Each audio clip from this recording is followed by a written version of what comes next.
ধাওয়া পাল্টা ধাওয়া, সকাল থেকে রাত ঢাকা বিশ্ববিদ্যালয়ে দফায় দফায় সংঘর্ষে জড়িয়ে পড়ে পুলিশ ও আন্দোলনরত শিক্ষার্থীরা। দাবি আদায় না করে ঘরে ফিরবেই না বলছে বিক্ষোভকারীরা। যখন আমরা বাধা পেরিয়ে আসছিলাম তখন আমাদের উদ্দেশ্যে গ্রেনেড ছোড়া হয়।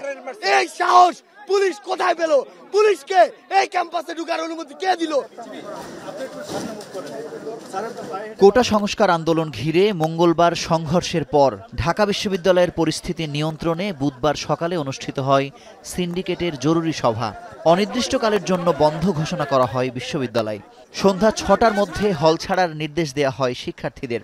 এছাড়া ক্যাম্পাসে পুলিশের পাশাপাশি টহল দিতে দেখা যায় বিজিবিকে।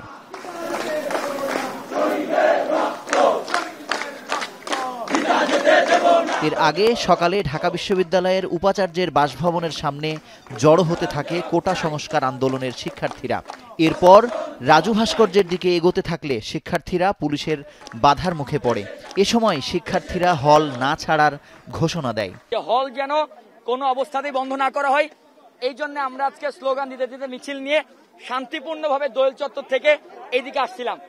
কিন্তু যখন আমরা রাজু ভাস্কর্য পার হয়েছি তখনই আমাদেরকে উদ্দেশ্য করে সোহরাওয়ার্দীর উদ্যানের গেটের দিয়ে ককটেল মারা হয়েছে। বিকেল ৪টার পর ভিসি চত্বরে সহস্রাধিক শিক্ষার্থীর অংশগ্রহণে ৬টি প্রতীকী কফিন নিয়ে গায়েবানা জানাজা অনুষ্ঠিত হয়। জানাজা শেষে শিক্ষার্থীরা টিএসসি অভিমুখে মিছিল নিয়ে গেলে পুলিশের সঙ্গে সংঘর্ষ বাধে।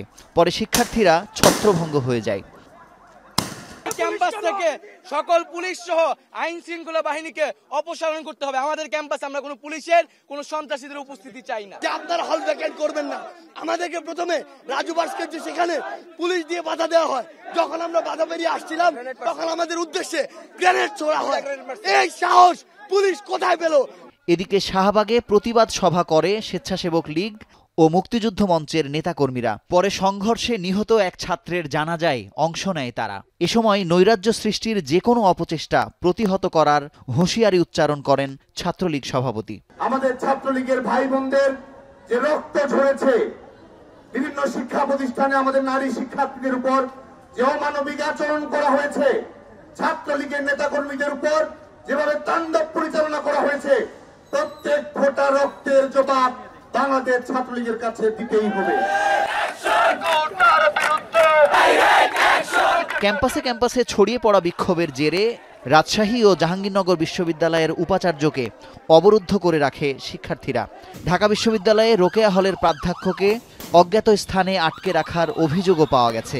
পাশাপাশি শহীদুল্লাহ হলের প্রাধ্যক্ষের সঙ্গে বৈঠকে হলে ছাত্র রাজনীতি নিষিদ্ধের পক্ষে প্রশাসনকে সম্মত করায় শিক্ষার্থীরা।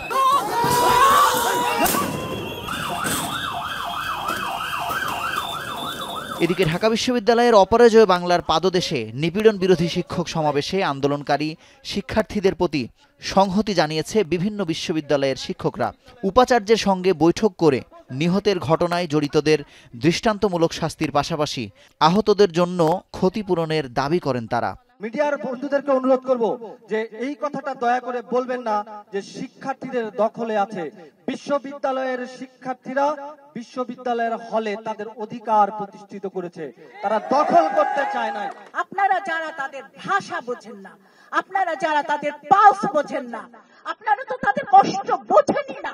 সংহতি জানিয়ে আমরা আসলে লজ্জিত হচ্ছি, কারণ আমরা আমাদের ছাত্রদেরকে নিরাপদ রাখতে পারি নাই। রাজধানীর বাইরে জাহাঙ্গীরনগর, রাজশাহী, চট্টগ্রাম বিশ্ববিদ্যালয়, বাংলাদেশ কৃষি বিশ্ববিদ্যালয় সহ বিভিন্ন পাবলিক বিশ্ববিদ্যালয়েও অনির্দিষ্টকালের জন্য বন্ধ ঘোষণা করা হয়েছে। হল ছাড়ার নির্দেশ দেওয়া হয়েছে শিক্ষার্থীদের। তবে স্বল্প সংখ্যক শিক্ষার্থীরা হল ছাড়লেও অধিকাংশই রয়ে গেছে আবাসিক হলেই।